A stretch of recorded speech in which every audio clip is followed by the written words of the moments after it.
Hola, yo soy Juan Carlos, bienvenidos a Talk Libros.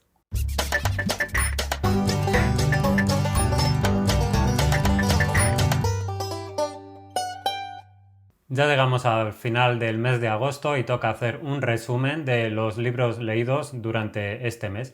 Y sí, habéis visto bien, estrenamos logo. Está chulo, ¿verdad? Bueno, me lo ha diseñado mi señora esposa. No quiere mucha publicidad, pero bueno, desde luego voy a mencionarlo y todo el crédito para ella porque me encanta el logo.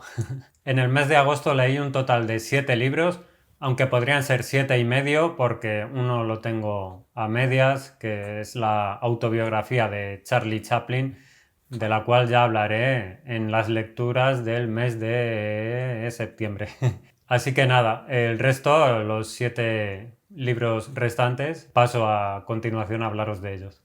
Pues el primer libro que leí en el mes de agosto es un libro un tanto extraño, un poco raro. Se llama La Come Madre y está escrito por Roque Larraqui. Este libro lo vi reseñado en el canal Bibliotácora, que es un canal que me encanta y os recomiendo, y me llamó mucho la atención, así que lo leí. El libro está dividido en dos relatos.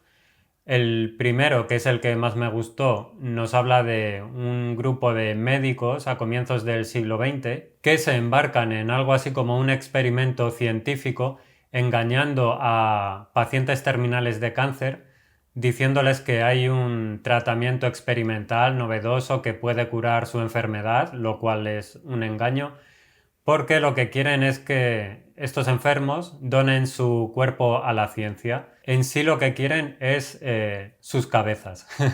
Sí, suena un poco crudo, pero es así, porque el estudio consiste en que ellos han escuchado, han oído que una cabeza de un cuerpo humano, cuando el cuerpo es decapitado, parece ser que la cabeza durante 9 segundos tiene algo así como una vida propia y quieren experimentar, quieren ver qué es lo que pasa con esas cabezas. Es una premisa muy inquietante y el desarrollo también termina siéndolo. Y bueno, el segundo relato ya está situado a comienzos del siglo XXI y nos habla de unos artistas conceptuales que parece que están dispuestos a todo con el fin de triunfar. Al final hay una interconexión entre ambos relatos que hace que entendamos bastantes cosas. Es una novela muy corporal, el cuerpo tiene mucha importancia en ambos relatos, es como un ente que se puede intervenir. También el cuerpo casi como algo antinatural, vemos cuerpos deformes, dedos amputados, vemos manos cortadas de cadáveres para usarlos en una exposición artística. Bueno, eso, que el cuerpo de una manera muy inquietante tiene bastante protagonismo en ambos relatos. En toda la narración hay una sensación de inquietud. Hay detalles como, por ejemplo, hablar de dos hermanos que obviamente se apellidan igual, pero también comparten el mismo nombre de pila, lo cual es un detalle que parece nimio, pero a mí me incomodó bastante y creo que es el tono imperante en toda la novela. Sí tengo que decir que en el segundo relato creo que hay algo que yo me perdí, alguna llave que no conseguí para abrir alguna puerta o algún resquicio de lo que nos quiere contar el autor, pero esa sensación de estar perturbado casi todo el tiempo me parece muy interesante y creo que es un libro, una rareza que es bastante, bueno, no sé si recomendable porque no se puede recomendar para todo el mundo, pero es un libro digno de leer y de descubrir. El segundo libro que leí es La casa del mirador ciego de Herbjörg Wassmo, perdón por la pronunciación como siempre. Y este libro lo leímos como una lectura conjunta que organizó Diego del canal En otra vida marinero. Es la primera parte de una trilogía. Ahora en septiembre leeremos la segunda parte. Y aquí encontramos, bueno, a Tora, que es una niña que vive con su madre en una isla de los fiordos noruegos al término de la Segunda Guerra Mundial. Y es un poco la vida en esos parajes, la pobreza en la que están inmersos. el frío, que es una parte muy importante tanto de la climatología como de los caracteres de los personajes. Hay un padrastro, el padrastro de Tora, que además abusa sexualmente de Tora. Y bueno, es un libro duro, es un libro donde los personajes femeninos tienen una importancia total y absoluta. De hecho, creo que es un libro bastante feminista en este sentido. Parece ser que este libro se lee en Noruega en las escuelas para que los niños detecten casos de incesto o de abusos sexuales dentro de su familia. Y bueno, me parece que es un libro que está maravillosamente bien escrito. Es un libro que me gustó bastante. La única sensación que me dejó es que hay personajes que aparecen y que de repente dejan de tener protagonismo cuando parecía que iban a ser más importantes, pero supongo que esto es debido a que es la primera parte de la trilogía y supongo que más adelante volverán a aparecer dándoles el protagonismo que se merecen. Creo que es un libro bastante recomendable y además es un libro también premiado. El tercer libro o librito que leí es Bonsai de Alejandro Zambra. Es mi primer Zambra, mi primer encuentro con este autor. Es un libro que no llega a las 100 páginas y aquí encontramos algo así como el desarrollo de una historia de amor entre Julio y Emilia. No sé si es en la primera o en la segunda página descubrimos que Emilia va a fallecer en un tiempo y es un poco el desarrollo de esta historia a través de los años, cómo se conocen, cómo se desarrolla su enamoramiento. Me gustó mucho, por ejemplo, cómo la literatura tiene una parte fundamental en su relación y también cómo la vida, el tiempo, las circunstancias los separan para que tomen caminos distintos y cómo todo eso afectará a sus propios destinos. Es un libro que a pesar de su brevedad me ha gustado mucho. Creo que no hay cosas inconclusas debido a la forma de narrar de Alejandro Zambra que me parece muy concisa y muy atrayente también. Y desde luego no va a ser el único libro que lea de este autor. Tengo ganas de seguir con sus próximas novelas. El cuarto libro que leí es El miedo a los animales del mexicano Enrique Serna. En este libro nos encontramos a Evaristo Reyes, que es un hombre que quería ser periodista y denunciar los abusos y la corrupción imperantes en el cuerpo de la policía judicial en México, y lo que hace es algo así como infiltrarse. Él logra entrar al cuerpo de policía sin decir que su objetivo es investigar sobre esta corrupción para después publicarlo y poco a poco, casi sin darse cuenta, se va acomodando en su nueva posición, en su nuevo trabajo, en esta policía judicial y llegará un momento que prácticamente él ve que no tiene salida.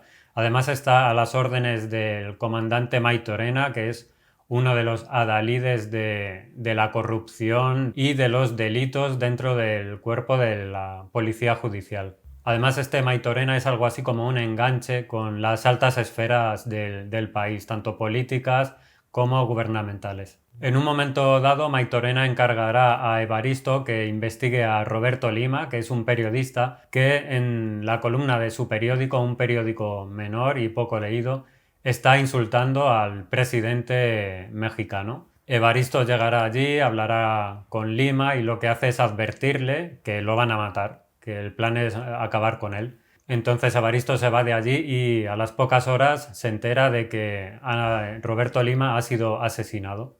A partir de ahí una espiral de violencia, de corrupción, de asesinatos, una especie de viaje a los bajos fondos, a sitios donde no se puede caer más bajo, que harán que la vida de Evaristo se vuelva un infierno total. Es una novela que denuncia la mugre que hay en tantos organismos en el país de México, cómo la policía es un cuerpo del que no te puedes fiar y también muy interesante cómo en ciertos ambientes literarios, porque Evaristo, su gran ansia o su gran anhelo hubiera sido ser escritor y se ve inmerso en ciertos círculos literarios donde se da cuenta que no todo es lo que parece, también hay mucha podredumbre en esos ambientes literarios. En definitiva, es una novela que sobre todo denuncia esa suciedad que hay en los poderes mexicanos, y que pone el dedo en la llaga en el principal problema que hay allí, que es la corrupción imperante e impune que vaga a sus anchas por tantos y tantos organismos que tienen muchísimo poder en México. El quinto libro que leí en agosto es el... Un momento. Que sí, que ahora lo limpio. Déjame que termine el vídeo, ¿no? Que lo limpio ahora. Espérate, por favor. Perdón, ¿eh? Mi gata, que caprichosa la tía. Bueno, que el quinto libro que leí en agosto es Vinieron como golondrinas de William Maxwell y no voy a comentar nada porque hice una video reseña, pero solo voy a deciros que es el único libro al que le he dado 5 estrellas en este mes de agosto. Es un libro que me encantó. El siguiente libro del que os voy a hablar es El soñador de la orilla del Tigris de Fawaz Hussain. Este libro lo compré porque me enamoré totalmente de esta portada, que es una ilustración de Sara Morante. También leí la sinopsis en la contraportada y me pareció bastante atrayente. Aquí encontramos la historia de Farsant, que es un kurdo que, bueno, en determinado momento se ve obligado a exiliarse y a hacer su vida en París. Y con los años, cuando él ya tiene unos 50 años, quiere volver a Moudé, que es su pueblo, su ciudad natal, y volver a verla al menos desde las montañas turcas. Amoudé pertenece a la zona del Kurdistán sirio, está en Siria, y él viaja primero al Kurdistán turco. Nos narra un poco ese viaje, los personajes con los que se va encontrando, las secuelas de la guerra y cómo el pueblo turco, la cultura turca, ha absorbido prácticamente a la cultura kurda. Muchos kurdos ni siquiera hablan en su idioma natal, en su lengua originaria, y han adoptado el turco. También ponen nombres turcos a sus hijos porque casi están obligados, no les dejan poner nombres kurdos. Y bueno, esta es una novela interesante que denuncia este tipo de cosas que yo la verdad es que no estoy nada enterado, no estoy nada puesto en ese tema y está bastante bien conocerlo. Me gusta mucho eso, cómo está narrada la pérdida de identidad y de pertenencia a un lugar, cómo hay que hacer la vida según el destino te marca. Y sí tengo que decir que hay cosas que no me han gustado porque, por ejemplo, en la narración se meten, se insertan diversas fábulas que para mí no funcionan del todo bien. Además, creo que hay demasiadas páginas donde el autor se dedica a contarnos todo el problema político que ha habido en esta parte del Kurdistán y en Turquía y en Siria y se olvida a veces del personaje principal. Lo que más me gusta quizá es cuando él rememora su estancia en París, cómo fue la vida con su mujer y con el hijo que tuvieron. Ahí sí se muestra más emocional y se me hizo más interesante. Y el final creo que está bastante bien para cerrar la novela. Es una novela que no me ha gustado del todo, pero bueno, que no está mal, sobre todo para conocer este problema de los kurdos, Turquía, Siria y toda esta zona. Y el último libro que leí es El boxeador polaco de Eduardo Halfon. Es el primer libro también que leo de Halfon. Es un libro de relatos y me ha encantado, me ha gustado mucho. Ya el primer relato, que es el más largo del libro, te sumerge de tal manera en la historia que me pareció increíble. Es muy curioso porque el propio autor es el protagonista de los relatos, aunque creo que estos relatos son pura ficción, o sea, es un libro de autoficción. Pero eso, muy curioso que el protagonista se llame Eduardo Halfon, igual que el autor. Por ejemplo, en este primer relato nos cuenta cómo él es catedrático y da sus clases de literatura y encuentra a un alumno que es bastante especial y que destaca muchísimo y la relación un poco que se establece entre ellos cuando además este alumno abandona las clases por motivos personales. Es un cuento que me fascinó. Hay alguno que no me llegó tanto, tengo que decirlo, sobre todo creo el segundo, que creo que también es el más corto, pero también se me hizo interesante. Por ejemplo, Epístrofe es otro de los relatos que me encantaron, que habla mucho de la música, habla cómo se encuentra un pianista y cómo Halfon va a un concierto que da este pianista, cómo describe en ese momento las piezas que está tocando el pianista, cómo le llegan a él, lo que le hacen sentir. Me parecieron unas descripciones musicales maravillosas. O el relato que da título al libro, El boxeador polaco, en el que cuenta cómo su abuelo tiene tatuado un número en el brazo, que, bueno, el abuelo siempre dijo que era su número de teléfono, que lo tenía tatuado para no olvidarse de él, y resulta que no, que es un número que le tatuaron en Auschwitz porque estuvo preso en este campo de concentración, y ese momento en que el abuelo le revela a Halfon la verdad y cómo fue aquella época. Es un relato también magnífico.